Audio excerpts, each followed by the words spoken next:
Eu havia prometido para mim que não falaria mais sobre esse assunto aqui no canal. Mas como esse é um ano de eleição e algumas coisas estão acontecendo e nós temos compromisso com a verdade, eu preciso trazer algumas informações para você para que não sejamos enganados em 2022. Veja só o que está acontecendo. Vamos ponto por ponto para você não perder nenhuma informação. Ministro Luiz Roberto Barroso, do STF, também ainda presidente do TSE, Tribunal Superior Eleitoral, esteve no último domingo, dia 30 de janeiro de 2022, acompanhando as eleições em Portugal. E ele diz, olha, como observador, eu vi um show de organização e democracia. E aí ele veio todo feliz porque a esquerda ganhou a eleição. Mas ele veio elogiando o sistema de Portugal porque ninguém reclamou. A esquerda ganhou, de repente a esquerda parece que não ia ter ampla maioria e na eleição surpreendeu, teve ampla maioria, ele voltou todo feliz porque a esquerda portuguesa ganhou. Mas o que o ministro não está revelando para nós aqui no Brasil é como funciona o sistema de Portugal. Veja aí, Portal do Eleitor de Portugal. De própria Portugal, aqui mostra o horário de votação das 8 da manhã às 8 da noite. E no final diz aqui que o presidente da mesa vai entregar o boletim de voto. Luiz Alberto, que boletim de voto é esse? Veja aqui, no próprio Portal do Eleitor, orientando os portugueses. O boletim de voto 3 na eleição dos órgãos das autarquias locais. Então tem um boletim. Que boletim é esse? É uma cédula em papel, minha gente. Veja aqui, ó. Você deverá preencher com uma cruz. A caneta, a pessoa vota na caneta de próprio punho, com a própria caneta. Isso o ministro não revelou. E aqui tem mais, ó. Ainda na Câmara de voto, dobre o boletim em 4, com a parte impressa voltada para dentro. Assim é o sistema em Portugal. O ministro Luiz Roberto Barroso não revelou isso aqui para mim, não revelou para você.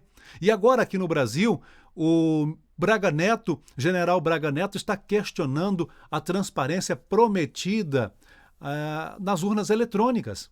Por quê, Luiz Alberto? O que acontece em Portugal? O ministro voltou elogiando Portugal, mas os portugueses, eles não confiam, eles consideram que o voto puramente eletrônico é uma ameaça à democracia.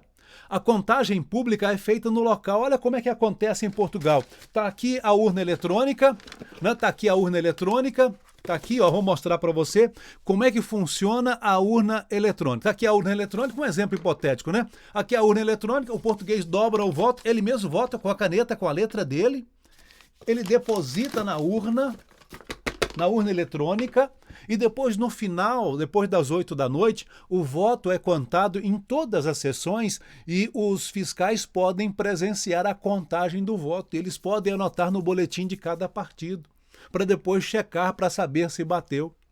É assim que acontece em Portugal. Os próprios portugueses, eles não confiam na urna puramente eletrônica.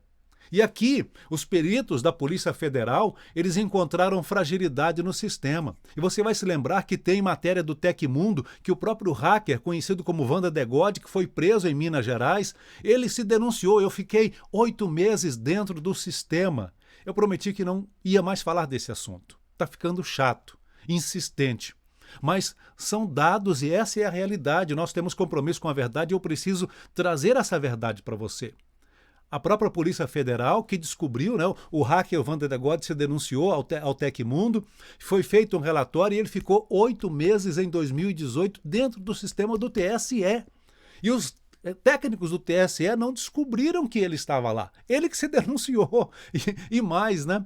Os arquivos log, que são os rastros por onde o hacker passou e o que ele teria feito ou não, né? O que ele teria operado ou não, os técnicos do TSE apagaram. Onde é que estão esses arquivos? Porque quando a gente apaga, né, os técnicos, a gente faz um backup, não é, gente? Vamos ser sinceros, a gente faz um backup. Onde é que está esse backup? Por que apagaram? Por que o ministro Barroso continua dizendo que esse é o sistema mais seguro do mundo, se nas principais democracias do mundo, no mínimo, existe a maquininha, né? O voto ali na maquininha, na urna eletrônica, mas também tem o voto impresso para fazer essa contagem pública. Nós vivemos numa república. Todo ato, a res pública, todo ato ele deve ser publicado. O voto ele pode ser secreto, mas a contagem res pública, ela obedece ao princípio da república, ela deve ser pública. E por que não querem fazer isso no Brasil? Se isso também te incomoda, se isso também te preocupa, se você também quer que o brasileiro saiba a verdade, curta, compartilhe ao máximo esse vídeo. Se inscreva no canal e compartilhe ao máximo esse vídeo, porque nós precisamos de respostas ainda antes da eleição. Por que o TSE não quer voto com contagem pública no Brasil?